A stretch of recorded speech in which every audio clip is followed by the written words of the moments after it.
I hope that makes sense. I feel like that didn't make a lot of sense, but hopefully it does.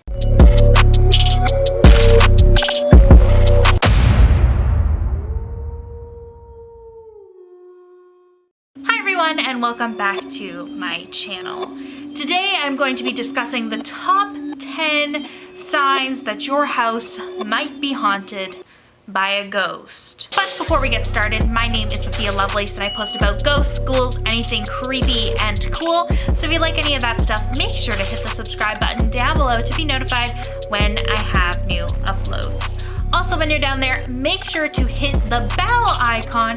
That way you are notified every time I have a new upload, but you are also notified when I have premieres, which is an opportunity for you to chat with me live as we watch my video together. So today I decided I want to do a video that's a little bit more helpful, a little bit more useful than most videos I do on this channel. Most of the videos that I do on this channel, most of the topics I talk about are for like entertainment purposes only.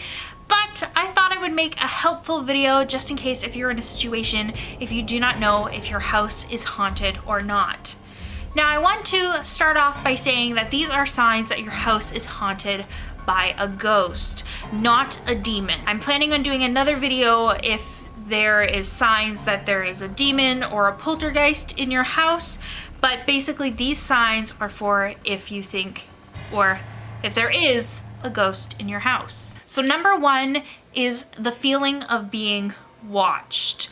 Now this one I put it as number one because I definitely think it's one of the most important, one of the most like definite signs that your house could be haunted, because humans instinctually, and this is actually taught in the military too, humans know when they're being watched. So that's why in the military they always teach you that if you need to watch someone or watch what they're doing, you look sideways at them. So let's say I want to watch you, I would make sure that I'm looking this way so I can still see you on my peripheral vision, but it won't send those like signals or whatever it is to let the person know that they're being watched. It's a very strange phenomenon, but it's even recognizable in the military, so I think that adds some validity to it. So this is definitely a sign that your house could be haunted if you're feeling like someone is watching you and you're alone or no one, or you can't see anyone that's watching you.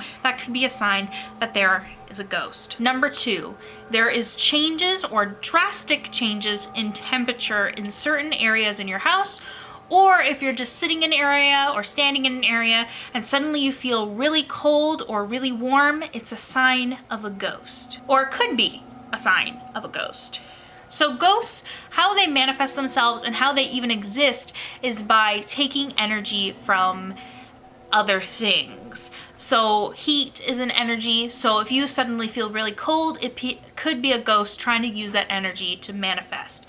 Usually people feel really cold, but you can also feel warm, but it's usually really cold. Number three is your hair standing on edge and feeling just static energy. So this happens especially a lot during the wintertime.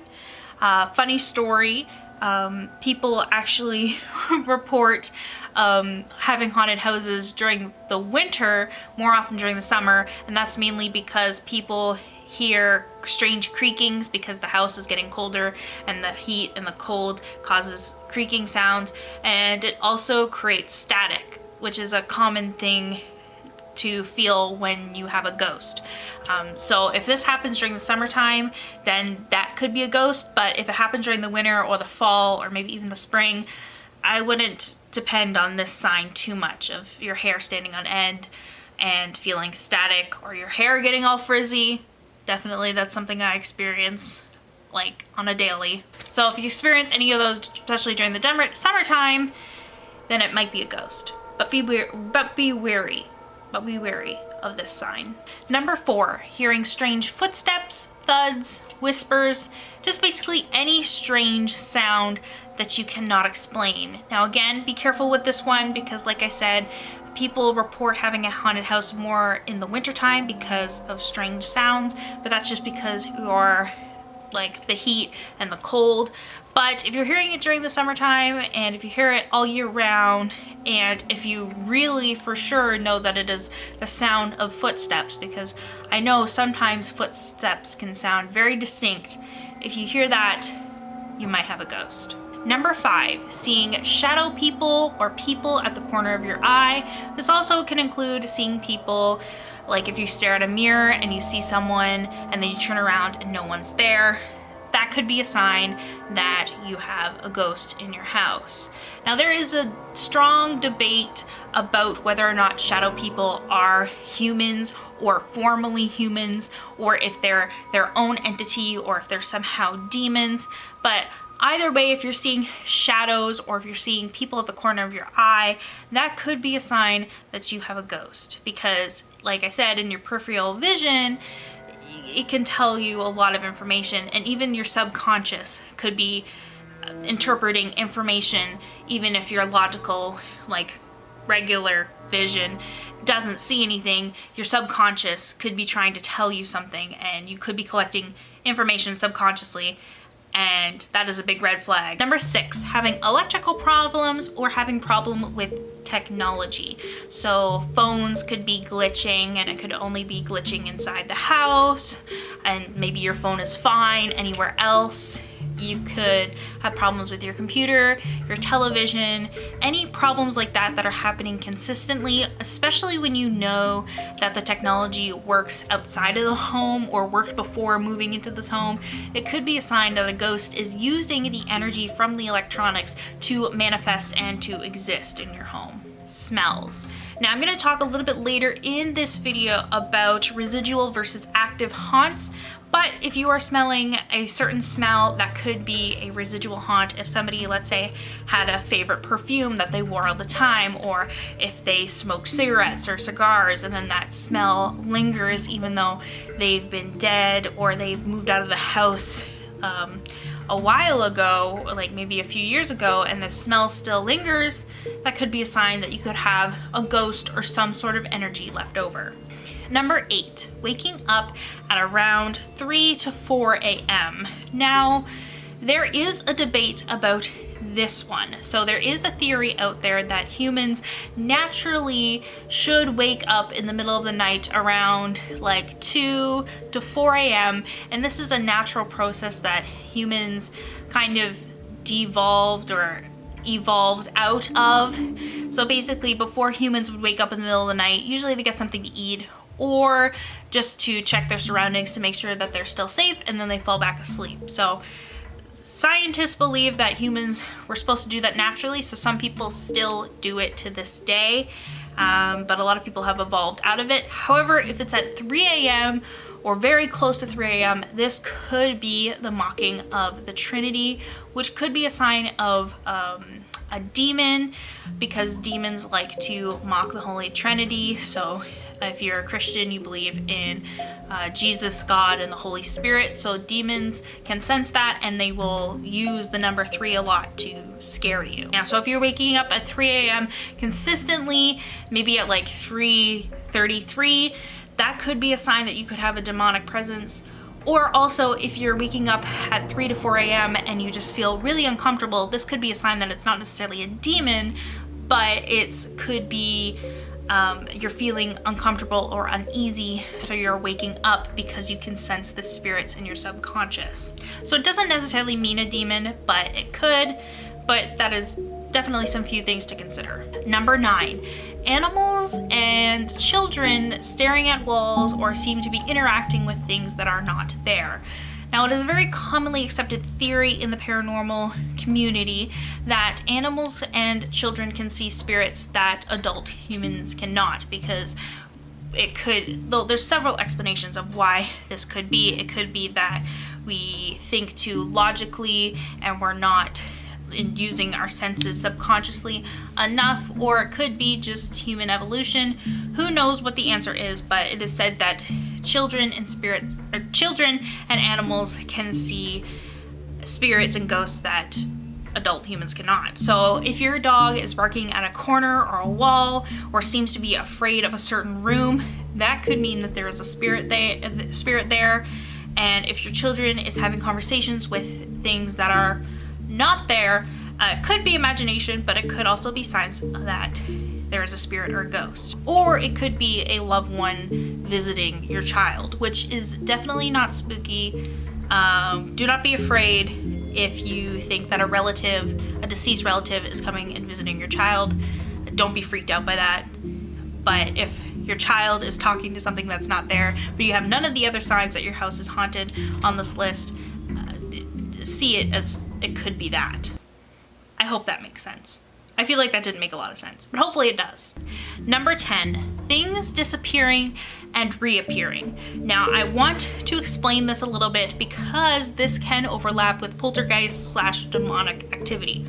Now, if you, let's say, left your keys on the kitchen table and then you go to bed and the next day you wake up and they're in the living room. Now, that could be a sign of a spirit. Or if you leave a book somewhere and then it's gone for a few months and then it reappears, that could be a sign that it's a spirit. So that's disappearing and reappearing objects. However, if it's a poltergeist, you would see this thing move. So you'd see the book or the keys floating, and that's a sign of, or you would see it getting thrown, or you would hear it getting thrown. That is a sign of demons, because they're able to, or poltergeists and demons, and they're able to move things. They have a little bit more powerful than spirits, but there is some theories that spirits, the reason things reappear or disappear and reappear is because spirits use wormholes or something like that. So they're not physically moving it, they're kind of like teleporting it. I hope that makes sense. But if you see the thing being thrown, it could be the sign of a demon. Now that is all the signs for if your house is haunted. Now I want to mention a few things to remember and then how to deal with spirits if you think your house is haunted. So some things to remember is that your house doesn't necessarily need to be old to be haunted. Now we have this kind of stereotype that we have this like Victorian mansion in our minds that is haunted. That doesn't necessarily need to be the case, and it doesn't necessarily need to be that someone died in the house. So one common thing that can conduct energy in your house is the combination of hallways and mirrors. Now, hallways can generate energy because if you think about it, you're walking down them and you're kind of causing wind and things to shuffle as you're walking down, and there's kind of this energy that kind of flows. It's kind of like a riverbed is like a hallway. However, and by a mirror, if you think about it, mirrors absorb energy. And we know this for a fact because mirrors absorb light and they reflect it back onto you. So that's how you can see your image, is because the light is bouncing off of that material and reflecting it back into your eyes. Now there is a common theory, which I strongly believe in, that mirrors can absorb other energies that we are not aware of, that we don't know of yet, and basically hold on to those energies. And because a mirror witnesses a lot of things, it can absorb the energies. The next thing you could do if you believe that you're having an active haunt in your house is to try to have a conversation with the spirit. Now, usually conversations are two ways, but you can easily try to just really calmly center yourself and say out loud to the spirit, hey, thank you for letting me live here, and kind of discuss any problems you might have. You can say, I really want to work with you so we can both live in peace in this house. I won't bug you if you don't bug me. Basically, whatever you want to say, whatever the problem is, you can communicate that to the spirit. And most of the times, because most spirits and ghosts are or were human, most humans are pretty cooperative. So they want to have peace. They want to have a good life and to live with you and things like that. So you need to, keep that in mind, that not every spirit or ghost is hostile. Now, that's not the case for everything, but most of the time, most spirits are good. So just keep that in mind and just talk out loud your fears to it. the least it could do is make you feel better because you're articulating your feelings. But the best it could do is actually resolve some problems you might be having. So that is it for my video today. Hopefully you guys liked it. Hopefully you guys enjoyed it. Hopefully you found it useful. And if you have any additional tips that you want to add, make sure to leave it down in the comments below. I would love to read your advice, and I'm pretty sure the people watching this video would love to see what you have to say as well. So please do not hesitate to put that down below. If you like this video, or if you think this video will be helpful to other people, make sure to please give it a big thumbs up, because it lets YouTube know that you like this video and you found it helpful and recommends it to more people.